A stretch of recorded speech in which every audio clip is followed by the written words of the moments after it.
अस्सलाम वालेकुम वरहमतुल्लाहि वबरकातुहू। हीलिंग हिजामा क्लिनिक से मैं डॉक्टर उस्मा महमूद हूँ और आज हम देखेंगे कि मुख्तलिफ़ चीज़ें जो हम स्टोर से लेते हैं उसके अंदर हिडन शुगर जो होती हैं वो किस तरह मौजूद होती हैं। ये बेसिकली मेरे एक पेशेंट है कनाडा में, उन्होंने मुझे ये पिक्चर भेजी थी इन सॉसेजेस की। ये चिकन सॉसेजेस हैं और इसके ऊपर आप देख सकते हैं लिखा हुआ है ये हलाल ज़बीहा है, यानी कि ये मुसलमान खा सकते हैं और स्मोक्ड फुली कुक्ड सॉसेजेस हैं। आया ये मतलब ये कि ये इसकी जो रैपर है, इसका जो पैकिंग है, उसको देख के यही लगता है कि ये खाना जो है ये खाने के लिए ना सिर्फ मुफीद है बल्कि ये हमें खा लेना चाहिए क्योंकि ये हलाल है। लेकिन अगर आप इसको टर्न करके देखें तो इसके इंग्रेडिएंट्स के अंदर जो है वो आपको मुख्तलिफ़ चीज़ें जो हैं वो नज़र आएंगी।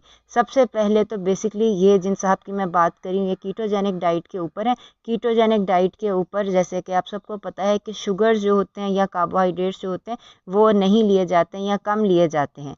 तो ये है कि ये देखें कि अगर आप ये देखेंगे कि इसके अंदर जो इसकी न्यूट्रिशन है तो वो तो इसके फ़ैट्स जो हैं वो 13 ग्राम है और कार्बोहाइड्रेट्स जो हैं वो 2 ग्राम है, यानी कि फ़ैट ज़्यादा है कार्बोहाइड्रेट से, तो लगता है ये खाया जा सकता है। लेकिन इंग्रेडिएंट्स अगर आप चेक करें तो इंग्रेडिएंट्स के अंदर जो है वो चिकन है, वाटर है, सॉल्ट है और उसके बाद जो इंग्रेडिएंट्स है वो है ब्राउन शुगर। ब्राउन शुगर जो है वो बेसिकली आप कीटोजेनिक डाइट के ऊपर नहीं खा सकते। उसके बाद नेक्स्ट आपके पास है डेक्सट्रोज़, ये भी एक किस्म की चीनी है, ठीक है, 2 चीनियाँ हो गई। उसके बाद है मॉडिफाइड कॉर्न स्टार्च, ठीक है, जो कि बेसिकली अगेन कार्बोहाइड्रेट है। और ना सिर्फ ये कि कीटोजेनिक डाइट के ऊपर जो है वो नहीं लिया जाता, कॉर्न या मकई जो है वो नहीं ली जाती, बल्कि अगर आप कीटोजेनिक डाइट नहीं भी फॉलो कर रहे हैं तो कॉर्न यूजुअली जीएमओ होता है, वो सेहत के लिए मुफीद नहीं है। अगर आप डायबिटिक हैं आपके लिए ये मुफीद नहीं है। इसी तरह अगला प्रोडक्ट अगेन ओट का है, ठीक है ना, ओट अगेन फिर से कार्बोहाइड्रेट है। तो ये बेसिकली आपको मुख्तलिफ नामों से 4 किस्म की जो शुगर्स हैं वो मिल रही हैं। बहुत बहुत नामों से शुगर जो हैं वो डाली जाती हैं। ये बेसिकली अब आप देखें कि ये एक मीट प्रोडक्ट है, सॉसेजेस है ना, आपके वहम गुमान में भी नहीं होगा कि सॉसेजेस में या मीट प्रोडक्ट में, गोश्त के एक प्रोडक्ट के अंदर चीनी का क्या काम। लेकिन इसके अंदर ब्राउन शुगर भी है, डेक्सट्रोज भी है, कॉर्न सिरप भी है। इसके अलावा कल्चर्ड जो कॉर्न सिरप है वो भी है और कॉर्न स्टार्च भी है। बेसिकली मुख्तलिफ नामों से बहुत बहुत ज़्यादा कार्बोहाइड्रेट्स जो हैं वो डाले गए हैं। ये तो सिर्फ हम कार्बोहाइड्रेट्स की या चीनियों की बात कर रहे थे कि जो कि मुख्तलिफ नामों से इसके अंदर डाली गई हैं, जो कीटोजेनिक डाइट के ऊपर या उन हजरात के लिए जो वेट लूज़ करना चाह रहे हैं, डायबिटिक है, उनके लिए अच्छी नहीं है, मुफीद नहीं है। इसके अलावा अगर आप कीटोजेनिक डाइट नहीं भी कर रहे, आपको शुगर नहीं भी है, तो तब भी इसके अंदर एक चीज़ है sodium nitrite. Sodium nitrite basically एक प्रिजर्वेटिव होता है, वो फ्रेशनेस प्रिजर्व करने के लिए और उसका कलर प्रिजर्व करने के लिए डाला जाता है।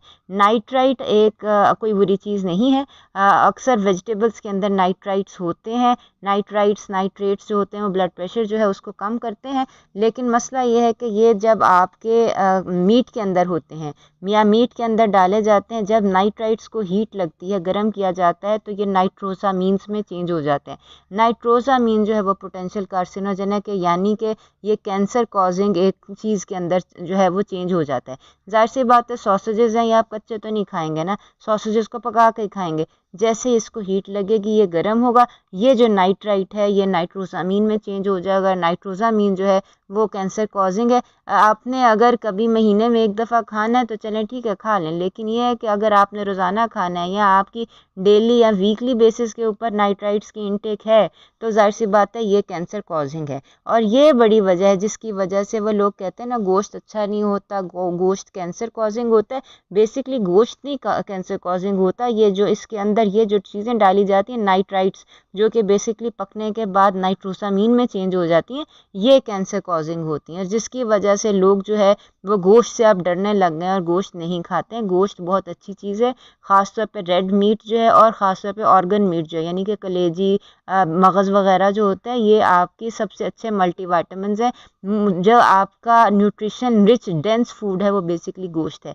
लेकिन जब गोश्त के अंदर ये नाइट्राइट्स डलते हैं तो तब वो एक कैंसर कॉजिंग जो है वो एजेंट बन जाता है, उसकी वजह से कैंसर होता है, ठीक है ना। और उसकी वजह गोश्त नहीं है, उस नाइट्राइट्स हैं जो कि नाइट्रोजामीन में चेंज हो जाते हैं। तो ये है कि जिस तरह इन साहब ने ये पिक्चर जो है ये भेजी है, ये इसी तरह अगर आप अपनी पिक्चर जो आप स्टोर से चीज़ें लेते हैं वो बराए करम उसकी पिक्चर जो है ये इधर फेसबुक ग्रुप के अंदर हमारे में पोस्ट कर दिया करें, ताकि उसको हम वेरीफाई कर सकें कि आया वो जो हैं वो खाने के लिए ठीक हैं या गलत हैं, या आपकी वेट लॉस गोल्स के लिए, हेल्थ गोल्स के लिए मुज़िर हैं या मुफीद हैं। तो ठीक है ना, ये मैंने अभी सिर्फ़ और सिर्फ आपको शुगर्स गिनवाई हैं। ठीक है, इसके अंदर ये देख लें, ये वीट के प्रोडक्ट्स भी हैं, इसके अंदर स्टार्च के प्रोडक्ट्स भी हैं, यानी कि ये ऐसी चीज़ें हैं जो कीटोजेनिक डाइट के ऊपर तो बिल्कुल नहीं ली जा सकती हैं। तो अपना ख्याल रखिएगा। और ये है कि क्या चीज़ आप लेते हैं बाज़ार से, उसके बारे में बहुत जांच पड़ताल करके लिया करें। तो आइंदा ऐसी ही मालूमाती वीडियो के साथ मुलाकात होती है। अपना ख्याल रखें। अस्सलाम वालेकुम वरहमतुल्लाहि वबरकातुहू।